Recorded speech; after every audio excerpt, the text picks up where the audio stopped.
An iPad? I thought this was an iPhone SE 3rd generation, the best one ever. It's so big. Okay. Oh. So there was, I mean, it was a disaster, but there was totally a fire. So like, like if you follow the FNAF music and like the third game and stuff, like it's weird because I played Vincent Toast and I also called the channel William Afton. Why is the clock looking like that? Hang on.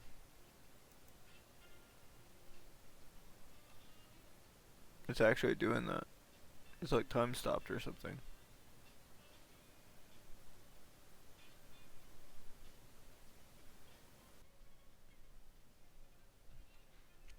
Alright, so let's use the mouse, control. So Bluetooth on. Okay, settings. Bluetooth on. Desktop. Wi-Fi. Cancel. Please cancel the Bluetooth connection between your phone and your device. Okay, done that. Next two. Okay.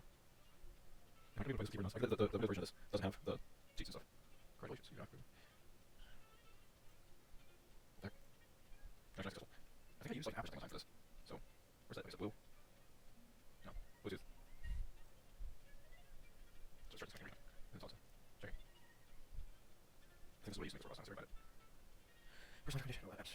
History.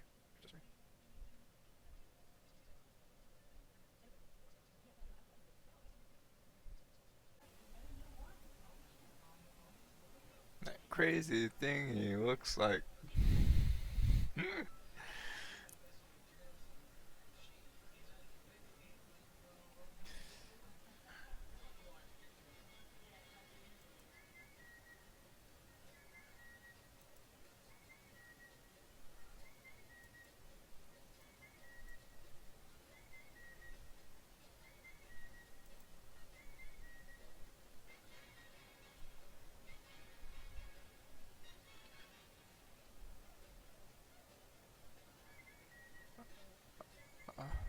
I don't even need the cosplay, but the cosplay, I don't have it anymore.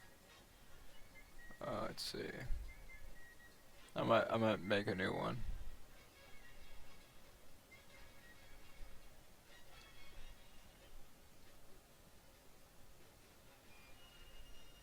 I'm not sure if I want to put the thing on the forehead, but like,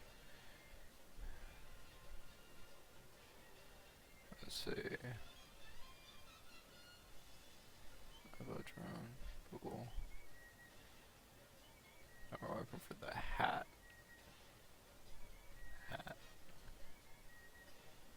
Still beanie. And then we'll do the, yeah. There it is.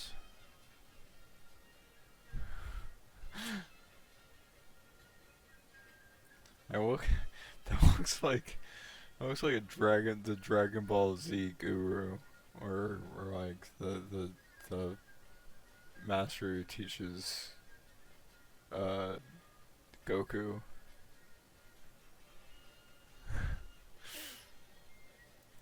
X, or some kind of like paid like cheat mode or something. I don't know. Okay. Ooh.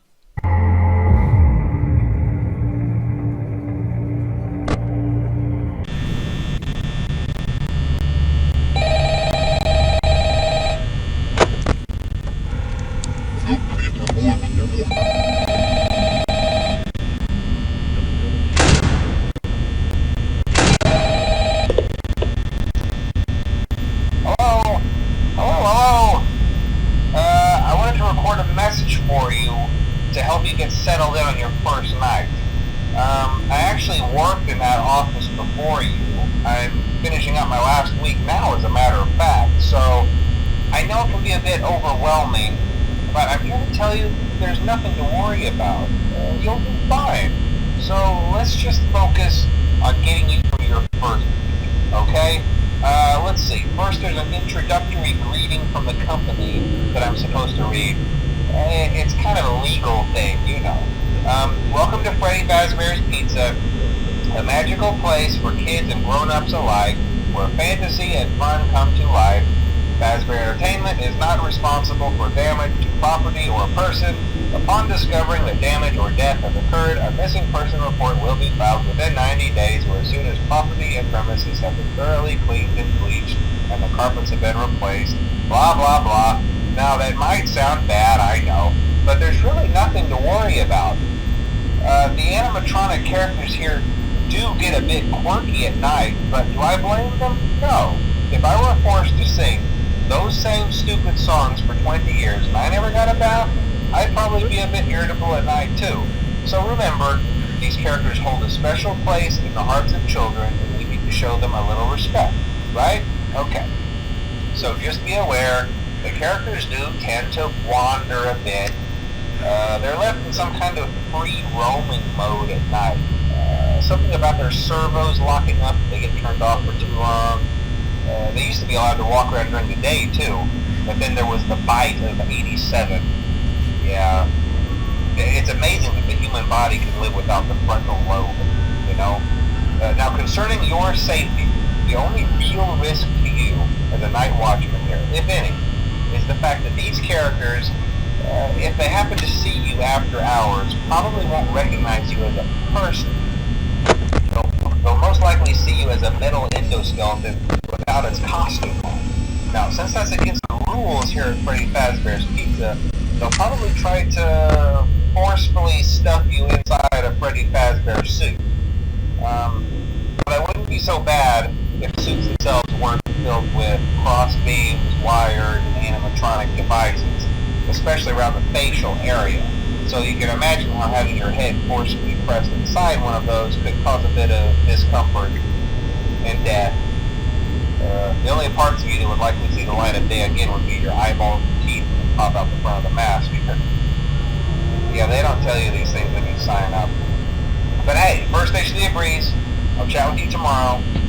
Check those cameras and remember to close the doors only if absolutely necessary. Gotta conserve power. Alright, good night.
It might be a good idea to peek at those cameras while I talk, just to make sure everyone's in their proper place, you know. Interestingly enough, Freddy himself doesn't come off stage very often. I've heard he becomes a lot more active in the dark, though, so hey, I guess that's one more reason not to run out of power, right? I also want to emphasize the importance of using your door lights. There are blind spots in your camera view, and those blind spots happen to be right outside your doors. So if you can't find something or someone on your cameras, be sure to check the door light. You might only have a few seconds to react. Not that you would be in any danger, of course. I'm not implying that. Also, Also, check on the curtain in Pirate Cove from time to time. The character in there seems unique in that he becomes more active if the cameras remain off for long periods of time. I guess he doesn't like being watched. I don't know. Anyway, I'm sure you have everything under control. Talk to you soon.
Okay.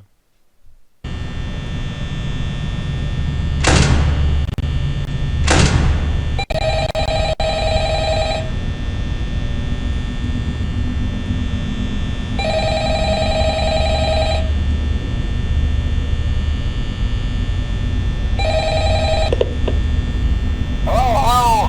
Hey, you're doing great. Most people don't last this long. I mean, you know, they usually move on to other things by now. I'm not implying that they died. That's not what I meant. Anyway, I better not take up too much of your time.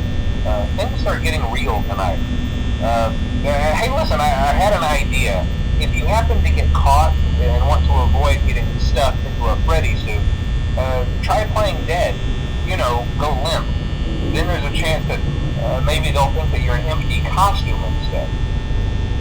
Then again, if they think you're an empty costume, they might try to stuff a metal skeleton into you. I wonder how that would work. Yeah, never mind. Scratch that. It's best just not to get caught. Okay, I'll leave you to it. See you on the flip side.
Mm-hmm.